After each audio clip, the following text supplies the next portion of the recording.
has been such a good rivalry. The problem is for the Aces, it's kind of like in the rearview mirror, at least at this point, because it's been a tremendously rough start to the season for Las Vegas. 5 losses through 11 games. They lost 6 games all of last season. Meanwhile, the Liberty, they're 11-2. That's the second best record in the WNBA. And look who's there to see him play. Bam Adebayo, bam! Damian Lillard, Rich Paul, Savannah, and LeBron in attendance to see stuff like this. Liberty, 7 of 8 from 3 in the first quarter.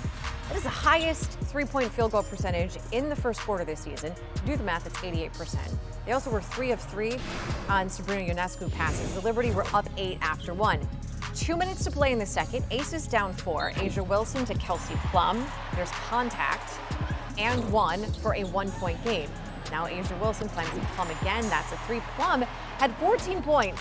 She did not miss a shot in the first half. Ionescu finds Jonquel Jones and 1. Jones had 17 points in the first half. More on her in a minute. Jackie Young to Wilson. But the Liberty, they led by 2 at the break. Problem is, in the third, Liberty just started to pull away, in part because, well, I mean, the Aces did not score for 5 minutes. Brianna Stewart, 14 points, 12 rebounds. She finished with a double-double. So did Ionescu. And then you had the real story here, which was Jones. Liberty up 7 after 3. A little bit of drama early in the fourth. Watch Wilson. She's going to kick it out to Plum in the corner. Plum drives the baseline. There is contact there. She falls to the ground, no call.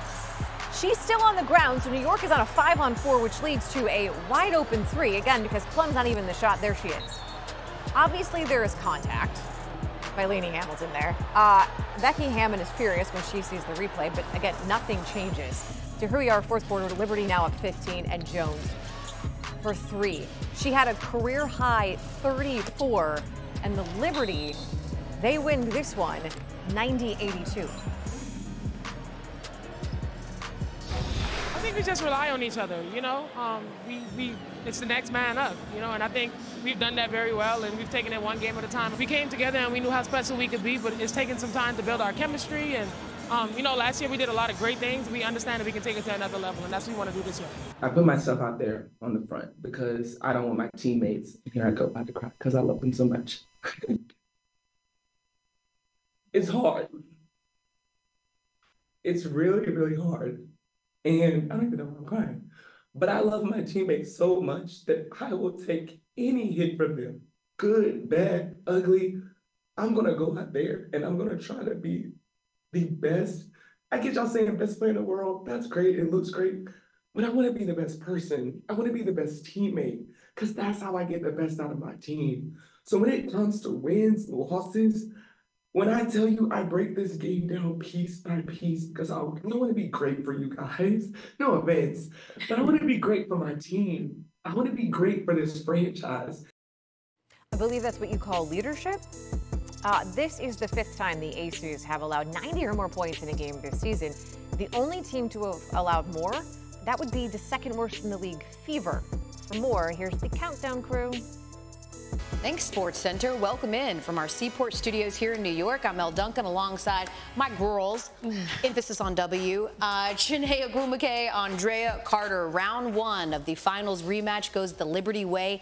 8 straight wins now for New York. And we talked about them still being on the best start to a season really in franchise history since their inaugural run. What's the difference this year versus last? The difference is Jonquel Jones. She has had a phenomenal start to this season. Through 13 games last year, she was averaging 10 points and 7 rebounds. She was averaging much more than that through 13 games this year, and then put up a career high against the Aces. 34 points, 8 rebounds on 12 of 16 from the field. She was efficient. She is a matchup nightmare because of her size, because of her skill set. She could knock down threes. Jonquel Jones, her energy, her conditioning, her aggression, all of that has taken a step up this season. You know what's funny? You ask what's different. Really not much. These are largely the same players for the New York Liberty, but you're starting to see the growth. Because I guess the one criticism that they sort of fell to in the WNBA Finals was that Stewie ran out of gas. And so to start the season, you're not seeing those typical MVP numbers from Stewie. She's shooting 17% from 3, 10 for 57 for 3. But still, this New York Liberty team, they had 6 different players make threes, not not named Breanna Stewart. So to me, it's their ability to still be the #1 offensive efficiency team in the WNBA, knowing that it's like all we got. Like they didn't make too many changes, but they're still pacing the league. On the other side, all is not lost for the Aces, who, despite having lost 4 of their last 5 games, will eventually be getting Chelsea Gray back. She was active today, even though she did not dress or didn't play. Is she going to help stop the bleeding a little bit here? Absolutely. I mean, Chelsea Gray is one of the best in clutch time. She can get a bucket at any point, but also she's an extension of Becky Hammon on the court. She's a veteran. She's the point guard. She's so connected to the players out there. When you're missing a piece that big, her presence on the floor, but also your rotations are off. So getting Chelsea Gray back will help the Aces figure some things out. To me, Chelsea Gray is their grounding factor. I had the benefit of being able to play with her, and it's her intangibles. Everyone talks about her passing or her clutch buckets, but more so it's her ability to keep everyone together. So even being active was a win. I think they're going to learn from this. Certainly, they're a team that wants to be great come August and September. You got to peak at the right time. You got to peak at the right time. What are you talking about? They're back-to-back champs. Like, they know what they're doing. They're going to be all right.